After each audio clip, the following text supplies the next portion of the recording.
Hello, readers. This is Justin's 52 Books, where I talk about the 52 Book Club's 2022 Reading Challenge and my choices for those books. Each year, the 52 Book Club puts out a list of prompts that the readers are supposed to fill in with their choice for the book. This week is week 8, and I'm talking about Prompt 18, a Jane Austen-inspired book. The book in this case is Longbourn by Joe Baker, and that was written in 2013.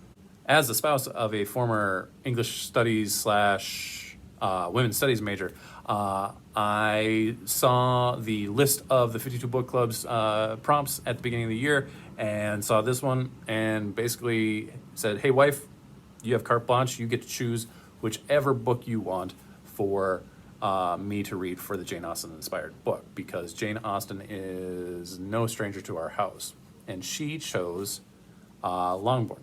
And I'm very glad she did. I had started reading it, and I was, about a quarter of the way through when I was coasting around online one day, and I think it may have been Book Riot, where they had a list of Jane Austen-inspired fantasy books, and on that list was Zen Cho's Sorcerer to the Crown.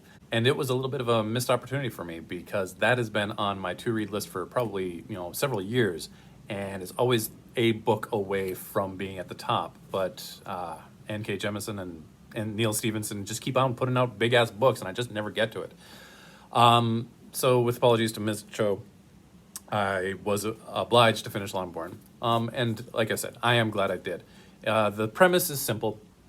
It's Pride and Prejudice only from the perspective of the servants of the Longbourn estate and the servants of the Bennet family. The Bennets are all in the book. They are all remarked upon, but the book has obviously a very different point of view. The book also keeps pace roughly with the events in Pride and Prejudice, with a brief excursion to the Napoleonic Wars, and it goes on a little bit further at the end. But deconstructions like this are wonderful to me. So this book is right up my alley. The last time I had read Pride and Prejudice was probably a year or two ago, and it wasn't that long ago that we were actually watching the version of Pride and Prejudice, the Colin Firth one with the shirt and the heaving chest and all that. I hear that's the best one to watch. So it was good that I had the Bennet family in my mind going into the book, because you really do need the context of Pride and Prejudice to understand and to enjoy Longbourn. And context is really its bread and butter, because Jane Austen requires or benefits from a lot of context. Jane Austen herself didn't write a whole lot of context. There's a lot of subject matter that she writes about that either she assumed the reader knew about, or assumed the reader would find out about, or assumed that her writing was good enough that she didn't need to provide the context, which is, I don't think, unfair and probably justified in saying. But things like the entitlement system in Regency England, the idea that the Napoleonic Wars are going on, and that has a evident effect on the amount of eligible bachelors in the land, very, very much felt in Pride and Prejudice. Even the idea of the slave trade benefiting these huge estates. All context that is not vital to understanding Pride and Prejudice, but certainly adds to it, and that's where books like Longbourn really prove their worth, particularly this one, because it is so well written and so in the vein of Miss Austen. That context provides the reader with some impressions that would be different than the actual impressions you get out of Pride and Prejudice, and I think that's important and beneficial to the reader, particularly when it comes to some of the characters, particularly Mr. and Mrs. Bennet.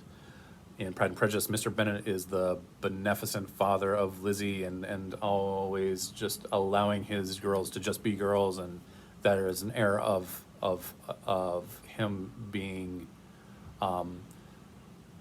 rather fatherly for the time. The context for Longbourn is that he's almost cruelly practical and a little patriarchal.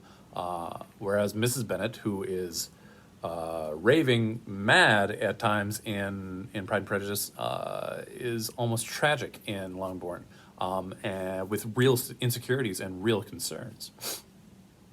Mr. Collins is another one, where he isn't just in Longbourn to be rejected by Lizzie. He has real merits and real reconsiderations in the book. But there are other characters that are either themselves or just exaggerated versions of themselves. Mr. Wickham is even more of a douchebag than he was in Pride and Prejudice, and surprisingly so in certain cases. But that context is also what I love about this book, in that it doesn't target Elizabeth. She's not immune to comment, but where the author has obviously made a conscious decision and a more subtle decision to not pick Elizabeth apart, whereas I feel like other books may have. Instead, Elizabeth Bennet is present in the story, but really has the air of being in a different story.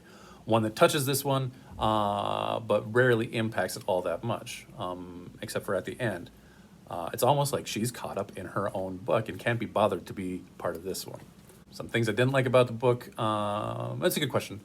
There's not much. I feel like the story of James the Footman goes on a little bit longer than is necessary, and maybe it was a little bit gratuitous. James the Footman is an interesting character in the fact that he's probably the most ironic, illegitimate child in all of literature. But I didn't need to hear as much about the Napoleonic Wars as I did in the book. And so, final thoughts about the book. This is why I do reading challenges. This is why I pay attention to book clubs. And this is why I read articles about new books. And this is why I am interested in books to begin with, to explore things that I wouldn't have touched 10, 15 years ago, and that may as well have just been in a different language. And I'm very glad to have that gift, and I'm very happy to be sharing it here with you. And with that, thanks for watching my thoughts about Longbourn by Joe Baker. This has been week 8 of Justin's 52 Books, and I was talking about Prompt 18, a Jane Austen-inspired book. For more information about the prompts of the 52 Book Club, you can check them out online at the52bookclub.com. You can also check them out on Goodreads and Facebook. You can also check me out at Goodreads and Storygraph under Justin's 52 Books. I hope to see you next week for Prompt 10, which is a book based on a real person. Till then, happy reading. Quote, "But the whole thing left Sarah feeling very ill at ease. It was all as arbitrary and as beyond their control as the weather. To live so entirely at the mercy of other people's whims and fancies was, she thought, no way to live at all."